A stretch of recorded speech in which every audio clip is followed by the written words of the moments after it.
the clock strikes midnight, the grand library falls silent. Then, a soft rustling.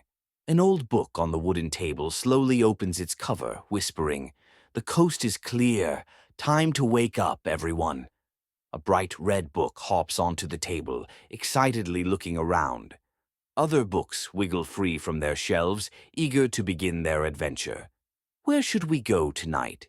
The jungle, the moon, under the sea. A mysterious book with a dark, ornate cover glows softly as it suggests an idea. The other books gather around, listening closely.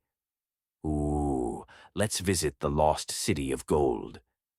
One by one, the books leap into a glowing portal in the center of the room.